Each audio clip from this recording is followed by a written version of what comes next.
कांवड़ यात्रा, महाकाल की कथा। महाकाल के भक्तों में कांवड़ यात्रा का विशेष महत्व है।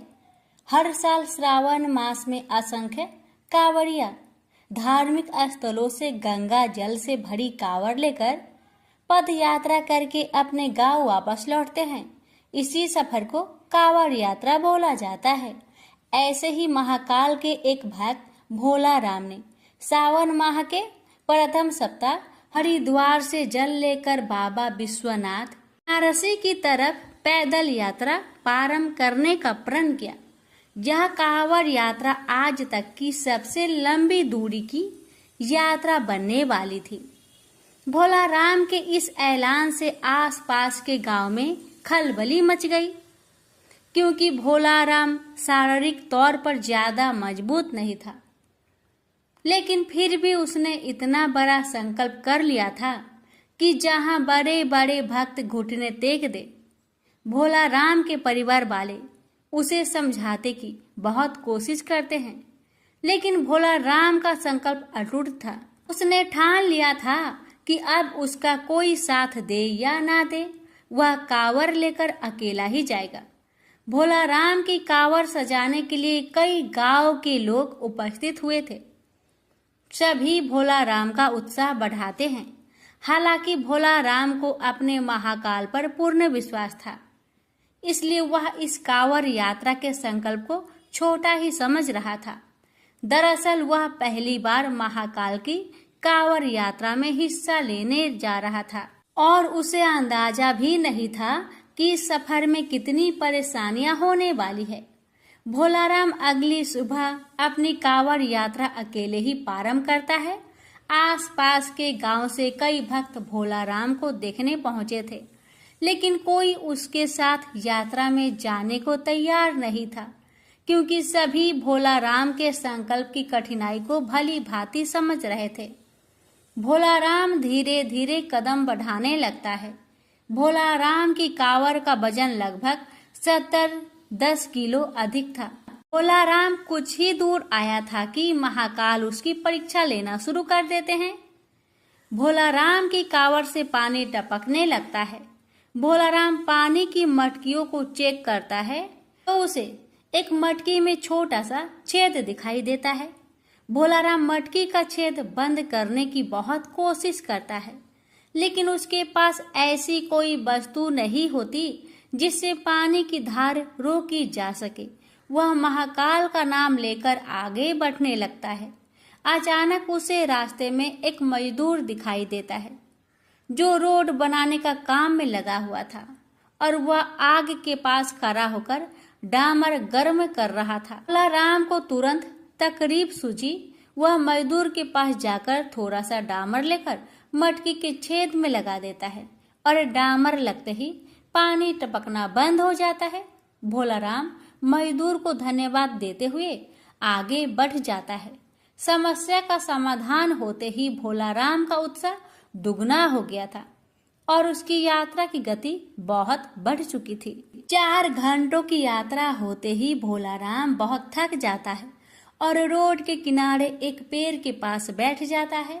भोला राम अपने साथ कुछ खाने पीने की सामग्री रखकर लाया था, जिसे निकालकर वह खाने लगता है। खाना खाने के बाद भोला राम को नींद आ जाती है। वह पेड़ से टिककर सो जाता है। उसी सड़क से 2 राहगीर गुजर रहे होते हैं। अचानक उनकी नजर भोला राम पर पड़ती है। वह पेड़ से टिका हुआ सो रहा था और उसके बगल में एक थैला और कांवड़ रखी होती है। ये दोनों राहगीर आदतन अपराधी थे। भोला राम का थैला चोरी करने का विचार से दोनों उसकी तरफ बढ़ने लगते हैं। भोला राम के थैले में कुछ पैसे और उसके यात्रा में उपयोग होने वाली जरूरी वस्तुएं रखी हुई थी। दोनों राहगीर जैसे ही भोला राम का थैला उठाते हैं, दहशत से उनके पांव कांपने लगते हैं, क्योंकि थैला उठाते ही भोला राम के सर के ऊपर एक बहुत विशाल सांप फन फैलाए खड़ा हो जाता है। सांप को देखते ही थैला छोड़कर दोनों दुम दबाकर भाग जाते हैं। भोला राम को सोते हुए पूरी रात गुजर जाती है। उसे इस घटना की भनक तक नहीं लगती और जैसे ही वह सुबह उठकर देखता है कि उसका थैला थोड़ा दूर पड़ा है, उसे समझ में आ जाता है कि किसी ने चोरी करने की कोशिश की थी। लेकिन उसे ताज्जुब होता है कि चोरों ने थैला छोड़ क्यों दिया था। भोलाराम तुरंत थैले में अपना सामान देखता है। उसे सभी चीजें व्यवस्थित मिलती है। वह अपनी नित्य क्रिया करके कांवड़ यात्रा पुनः प्रारंभ कर देता है। भोलाराम को महाकाल की यात्रा में आनंद आने लगा था।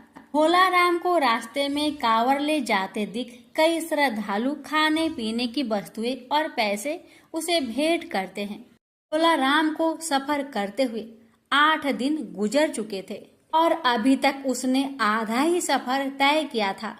रास्ते भर बारिश की बूंदें भोलाराम को थकान का एहसास नहीं होने दे रहे थे। अभी तक तो भोलाराम को सफर में किसी खास परेशानी का सामना नहीं करना पड़ा था। इन अब उलझना बढ़ने वाली थी क्योंकि बारिश तेज होने वाली थी।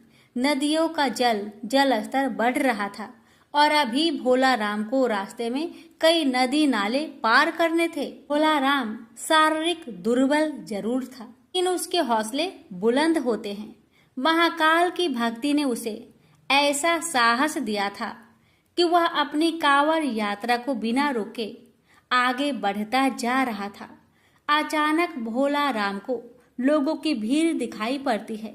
वह पास जाकर देखता है तो हैरान हो जाता है क्योंकि नदी का पुल टूट चुका होता है और आने जाने के लिए यही एक रास्ता था और जब तक नदी का पानी सामान्य स्तर में नहीं आ जाता तब तक यहाँ से पार करना नामुमकिन था। भोलाराम कांवड़ लेकर सड़क पर ही बैठ जाता है और पानी नीचे उतरने का इंतजार करने लगता है। उसे बैठे 4 घंटे ही हुए थे कि अचानक एक एम्बुलेंस आकर खड़ी हो जाती है। एम्बुलेंस के अंदर मंत्री को ले जाया जा रहा था, लेकिन पुल टूटने की वजह से एम्बुलेंस को रुकना पड़ता है।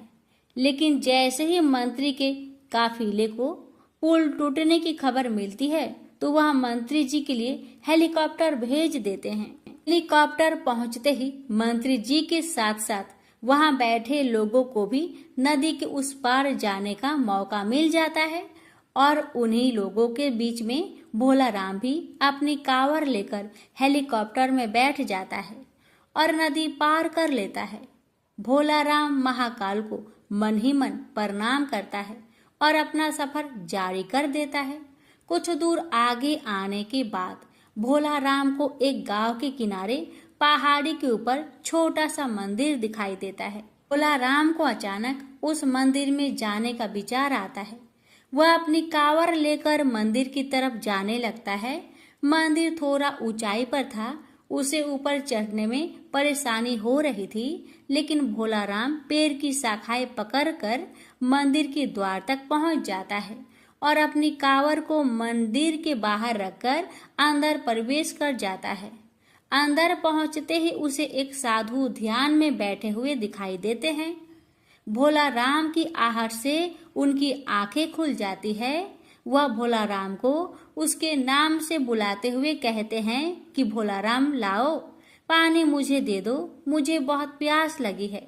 भोलाराम को ताज्जुब होता है कि साधु ये कैसे जानते हैं कि मैं मटकी में जल लाया हूँ। भोलाराम तुरंत साधु के सामने हाथ जोड़कर खड़ा हो जाता है और कहता है, बाबा आप तो अंतर्यामी प्रतीत हो रहे हैं। आप तो सब कुछ जानते हैं कि मैं कांवड़ के लिए पवित्र जल ले जा रहा हूँ, जिसे मैं अपने महाकाल को अर्पित करूँगा, और अगर मैंने यह आपको दे दिया तो मेरे पास वहां से जाने के लिए कुछ नहीं बचेगा, और वैसे भी रास्ते में बहुत सारा जल गिर चुका है। मैं क्षमा चाहता हूँ, मैं आपको जल नहीं दे सकता। और इतना कहकर भोलाराम मंदिर से बाहर आ जाता है और अपना कांवड़ लेकर पहाड़ से नीचे उतर जाता है। भोलाराम कच्चे रास्ते से आगे बढ़ने लगता है। थोड़ी ही दूर उसे एक गांव दिखाई देता है और जैसे ही वह गांव के करीब पहुंचता है, वहां कुछ लोग बैठे होते हैं।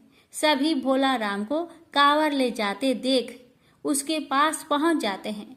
गांव के लोग भोला राम को खाने पीने की वस्तु भेंट करने के लिए आगे आते हैं, लेकिन भोला राम उन्हें रोक देता है और कहता है, अगर आप मुझे कुछ देना ही चाहते हैं तो पीछे पहाड़ी पर एक मंदिर है, वहाँ एक साधु भूखे प्यासे बैठे हैं, कृपया करके उन्हें यह सब भिजवा दीजिए।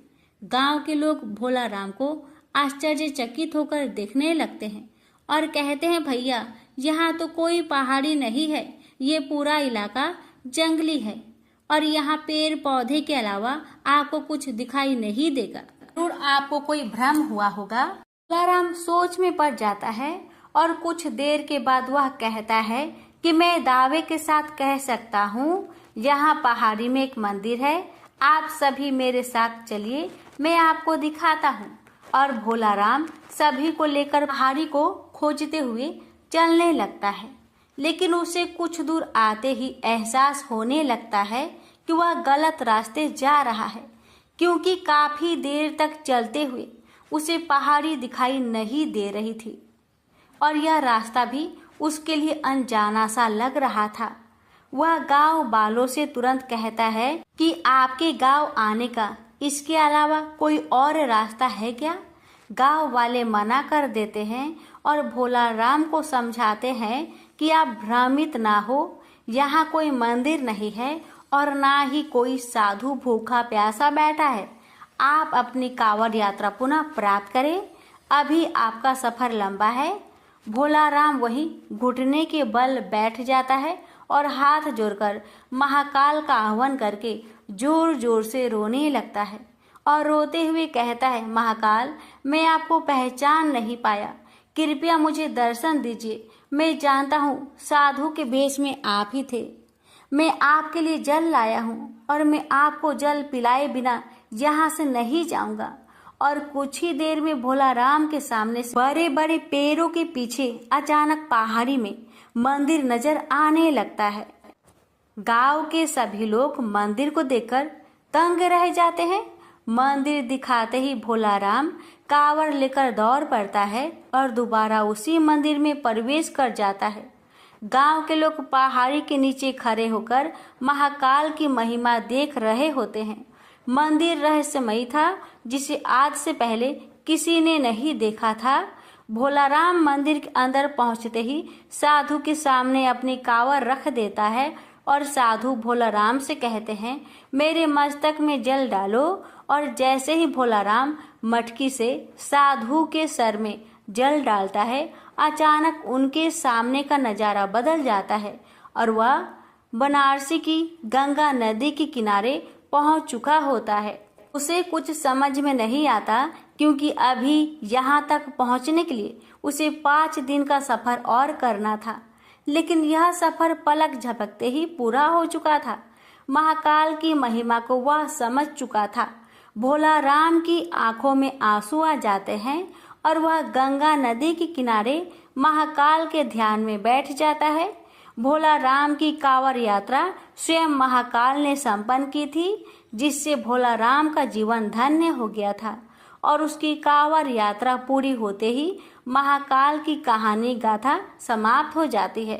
तो प्रेम से बोलिए हर हर महादेव, महाकाल की जय।